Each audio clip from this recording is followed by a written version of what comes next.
Me llamo Isha Gill y nuestro país es Cuba. Cuando Kimberly y yo visitamos Cuba durante el descanso de invierno, vimos muchas cosas interesantes que queremos compartir con ustedes.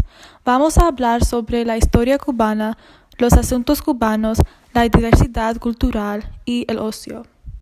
Cuba tiene una historia rica. Todo empezó cuando el explorador italiano Cristóbal Colón llegó a Cuba y decidió a tomarlo para España. Luego Habana estuvo declarado el capital de Cuba en 1607. Durante la Guerra de 7 Años, Gran Bretaña ocupó el país. En 1748, las tensiones aumentaron entre España y Gran Bretaña sobre el control de España. Estas tensiones causan la Batalla de Habana, ganado por Bretaña. España recibió Cuba después del Tratado de París. Los cubanos han luchado por su independencia muchas veces.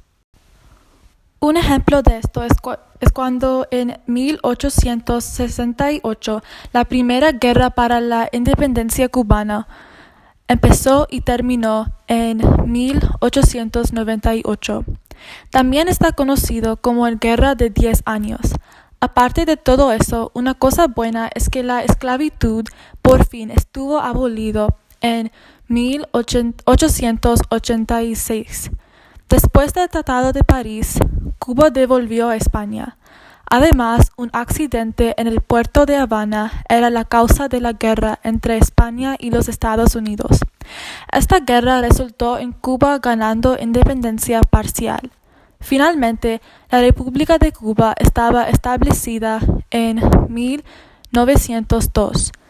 Después de intervención de los Estados Unidos, hubo mucha tensión política en Cuba. El Partido Comunista está legalizado y Fidel Castro recibe control después de la Guerra Cubana. Nosotros podíamos sentir la historia en cada edificio que vimos.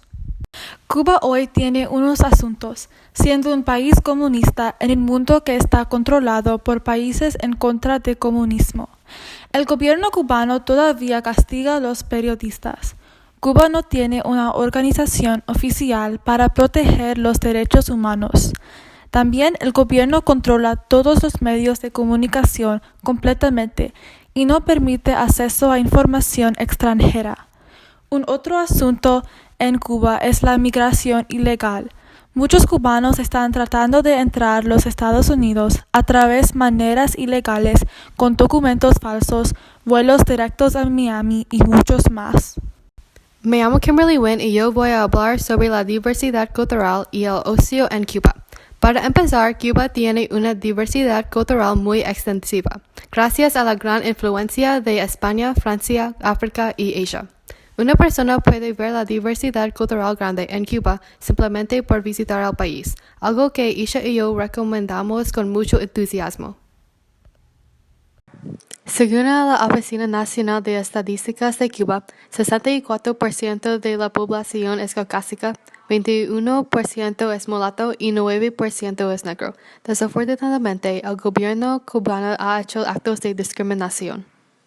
Por otra parte, la lengua en Cuba es especial. Obviamente, la mayoría de los cubanos hablan en español, pero es un tipo diferente. Por ejemplo, en el español estándar, la palabra para un bus es el autobús, pero en Cuba ellos lo llaman una guagua. También to fight es pelearse, pero en Cuba dicen fajar. Ahora voy a hablar sobre la religión. Muchas personas tienen la asunción que los gobiernos comunistas prohíben la expresión de religión, pero en el caso de Cuba, eso no es correcto. Cuba tiene una multitud de religiones. La mayoría de la población practica el catolicismo romano, influenciado por los españoles. Adicionalmente, hay muchos seguidores del catolicismo mezclado con tradiciones culturales africanas. También hay un número creciente de los protestantes. Hay unos grupos pequeños que son judíos y musulmanes. Aunque los Estados Unidos han pintado una imagen mala de Cuba, el país tiene mucho para ofrecer para la diversión y el ocio. La cultura rica ha prestado inspiración a las actividades cubanas. Por ejemplo, en las ciudades grandes pueden ver muchas personas bailando a música animada. ¿Qué están haciendo?